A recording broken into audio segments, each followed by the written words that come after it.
सुप्रभात बच्चों, आइए आज हम कक्षा 8 की संस्कृत पढ़ेंगे। हमारा पाठ है 9 नवम पाठ बसंत उत्सव। इसमें आपके प्रश्न उत्तर हैं। एक पद उत्तरम लिखत।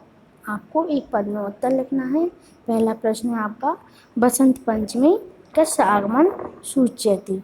तो इसका आंसर आएगा आपका बसंत पंचमी किसके आगमन की सूचना देती है। आंसर है आपका ऋतुराज बसंतस्य। केसु नूतन किल की सलराज्ञा जायते।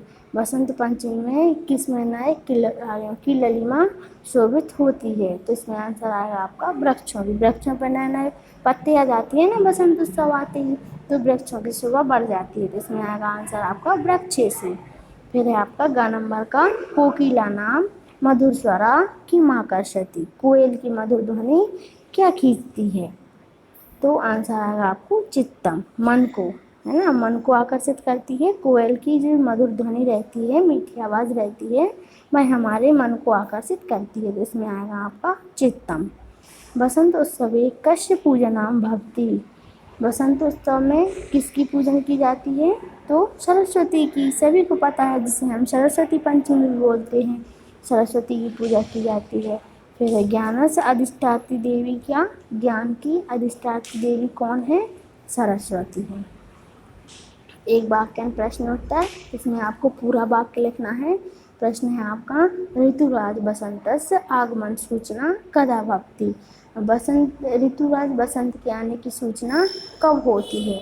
तो आंसर है आपका माघ मासस्य शुक्ल पक्षस्य पंचमाया तिथो ऋतुराज बसंतस्य आगमन सूचना भवति। माह के शुक्ल पक्ष की पंचमी के दिन बसंत ऋतु का आगमन होता है।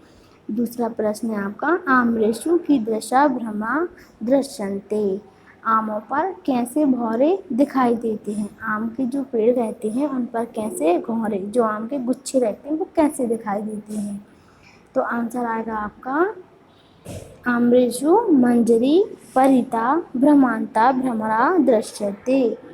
आमों की भौरों के चारों तरफ मंडराते हुए दिखाई देते हैं। जो भौरे होते हैं वो आम के घौरे लगते हैं, जो आम पर उनके चारों तरफ मंडराते हुए दिखाई देते हैं। फिर है आपका ग नंबर का प्रश्न तमिलनाडु राज्य जना शारदम कथम आचर्यन्ति। इसका अर्थ होता है तमिलनाडु प्रदेश के लोग शारदा की पूजा कैसे करते हैं। जो तमिलनाडु के लोग रहते हैं वो माँ सरस्वती की पूजा कैसे करते हैं। शारदा सरस्वती माँ को कहा गया है। तो इसका आंसर है तमिलनाडु राज्ये जना शारदम प्रकाशितम हस्तलिखितानां ग्रंथा एकस्य पीठिकायां संस्थाप्य विविधा उपचारो आचरन्ति। इसका अर्थ होता है तमिलनाडु के लोग प्रकाशित एवं हस्तलिखित ग्रंथों को एक पाठिका पर रखकर विभिन्न उपचारों और मंत्रों से शारदा की पूजा करते हैं। कैसे करते हैं। तमिलनाडु के लोग जो हस्तलिखित ग्रंथ हैं उनकी पूजा करते हैं। अब है बसंत उत्सव की घोषयति। तो बसंत उत्सव क्या क्या सूचित करता है। बसंत जो है वो उसका त्यौहार हम मनाते हैं, वो हमें क्या क्या सूचित करता है, क्या क्या हमें बताता है। तो इसका आंसर है बसंत उत्सव भारतीयानां उत्सवप्रियता शास्त्रीय सामाजिक तथा वैज्ञानिक चित्तम घोषयति। बसंत उत्सव भारतीय लोगों के त्यौहार प्रिय होने के शास्त्रीय सामाजिक और वैज्ञानिक चिंतन को सूचित करता है। हमें आपका डा नंबर का प्रश्न। तो उत्तर भारते कुत्र कुत्र सरस्वती पूजना बहुमान्या अस्ति। उत्तर भारत में कहाँ कहाँ सरस्वती जी को बहुत मान्यता है, या कहाँ पर इनको बहुत मान्यता दी जाती है। तो उत्तर में आएगा उत्तर भारते बिहार प्रांते बांग्ला प्रांते कश्मीर प्रदेशे च सरस्वती पूजनम बहुमान्यतम अस्ति। उत्तर भारत में बिहार प्रांत में, बंगाल देश में और कश्मीर प्रदेश में सरस्वती जी की पूजा बहुत मान्य होती है। अब आपको करना है प्रश्न निर्माण। रेखांकित पद आपको दिए गए हैं, उसमें से आपको क्या करना है, प्रश्न निर्माण करना है। प्रश्न निर्माण आप जानते हैं, उत्तर से प्रश्न बनाना। तो पहला है आपका विविध पुष्पौ ऋतुराजस्य स्वागतम भवति। इसका आंसर आएगा आपका विविध पुष्पौ कस्य स्वागतम भवति। फिर है खा नंबर का पुस्तकमपि पूजनम भवति। पुस्तकों का भी पूजन होता है, तो आंसर में आएगा केषां पूजनम भवति।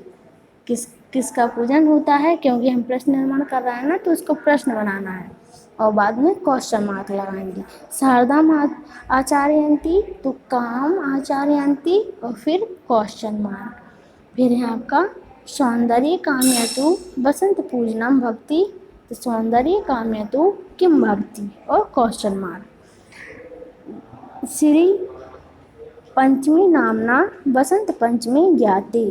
तो श्री पंचमी नामना का ज्ञाते। अब है आपको अर्थ के अनुसार आपको क्या करना है, युग मिलाना है ना। युग माने योजक, उचित योजक भी बोलते हैं इसको और जोड़ियाँ भी बोलते हैं। तो फर्स्ट नंबर की है का मंजरी परिता ब्रह्मणा दृश्यतो सरस्वती पूज्यंती। इसमें बसंत पंचमी, श्री पंचमी, शरद पूर्णिमा, बसंत पंचमी यावत प्राकृतिक सौंदर्य चरम उत्कर्ष प्राप्त नोती। अब आपको समास विग्रह करना है। समास दी हुई है, इनके नाम लिखना है, इसमें कौन सी समास है उसका विग्रह करना है। तो सरस्वती पूजनाम, इसका आएगा सरस्वताय पूजनाम षष्ठी तत्पुरुष समास। बसंत बसंतस्य समय षष्ठी तत्पुरुष समास। प्राचीन काले प्राचीनश्चासो काला तस्मिन् षष्ठी तत्पुरुष समास या कर्मधारय समास भी आएगी इसमें। बसंत उत्सवे तो बसंतस्य उत्सवा षष्ठी तत्पुरुष समास। अब आपको संधि विकसित करना है। इसी तरह संधि दी गई है, उनको विकसित करना है और आपको नाम बताना है कि कौन सी संधि इसमें है। तो पहली है आपकी चरमोत्कर्षम। तो चरम प्लस उत्कर्षम गुण संधि है। पुराणे स्वामपि तो पुराणेषु प्लस अपि यह संधि है। पूजनमपि पूजनम प्लस अपि व्यंजन संधि है। सम्य का समम प्लस एव व्यंजन संधि है।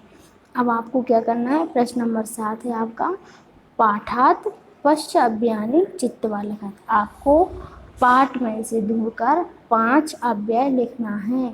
तो 5 अव्यय आपके इसमें 4 दिए गए हैं, एक इसमें नहीं दिया है, एक आप इसमें ऐड कर लेना। बिल्कुल इजी अव्यय होते हैं। अव्यय क्या होते हैं, शब्द होते हैं, है ना, शब्दों को लिखना है। तो इसमें पहला दिया है आपका अपि, सर्वत्र, चा, परिता। अब आप क्या लिखेंगे इसमें, आधुना। आधुना सभी लिख लेंगे, इसमें एक ऐड कर लेंगे अलग से। आधुना हम कैसे लिखेंगे, आ धा में छोटा ऊ की मात्रा, बड़ा ना, आधुना। तो ये आपके 5 वाक हो जाएंगे। इसमें 5 वाक आपको पाठ में से लिखना थी, जो अव्यय वो हो जाएंगे। ठीक है, धन्यवाद।